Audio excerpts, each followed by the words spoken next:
how Disney is going to change Snow White. I don't have a lot to work with here, but we have some clues given to us by the trailer and the interviews. First things first, they're going to change the definition of fairest of them all. In the original, to be fair meant to be beautiful. Who is the most beautiful? Snow White. So it becomes a kind of irony that in order to kill Snow White, in order to be the fairest of them all, the queen has to make herself ugly to do so. That's what envy does. You don't appreciate what you have because you think someone else has more of it, and you destroy what you have in order to destroy what you're envious of. What a great moral lesson. But that's not the lesson here. In the remake, to be fairest is to be the most just. It was a kingdom of fairness when her father ruled the kingdom, but now it is a kingdom run on greed. What do we see in the trailer? The queen is obsessed with jewelry. She is greedy. This is now her primary sin, not envy, but greed. This is her putting on more jewels. This is her putting on the necklace, putting on the crown. The queen is greedy. Snow White is just and kind, and this makes her the fairest of them all. She's seen giving bread. So that means that the people are hungry. So what's the reason this man is then brought to the queen? Perhaps he's starving and he stole, and Snow White, being just, says, maybe we should be kind to the man rather than punish him. This is conjecture. I have very, very limited details. So how do the dwarves fit in here? Here we see the wealth of the dwarves. So I was thinking, since the queen's main sin is greed, then they can more properly integrate the story of the dwarves with the queen's greed, perhaps?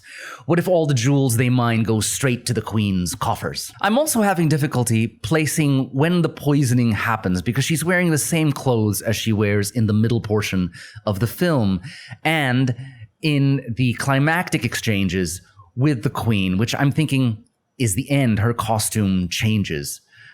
The wildest and most woke ending I can think of is that she distributes the wealth evenly among the populace, maybe even steps down as queen and sets up a republic. But that's a wild guess. The poor beggar man becomes prince and she lives a nice single cat lady existence in the forest.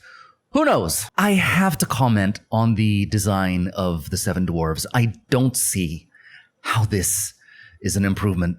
In fact, it's downright scary. Right?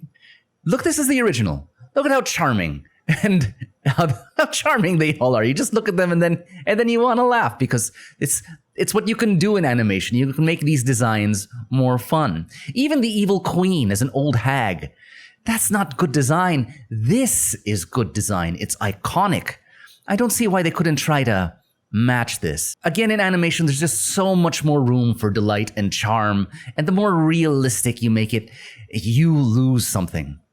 As of recording this video, the trailer has 21,000 likes and 478,000 dislikes. That's a tough ratio. Yikes. This isn't a movie that needed to be remade. Some things are classics already. Just leave them alone. And if you want to tell a story about greed, power, and the virtue of distributing all the wealth, Marxism, then write your own story. Stop messing around and turning the stories we love into woke messes. Thank you for listening. That was all conjecture. I have limited facts here. What do you guys think? Is there something else I'm not seeing? Please let me know in the comments. On this channel, we like to analyze stories and really mine what makes them great. If you like that kind of thing, please like and subscribe and ring that notification bell.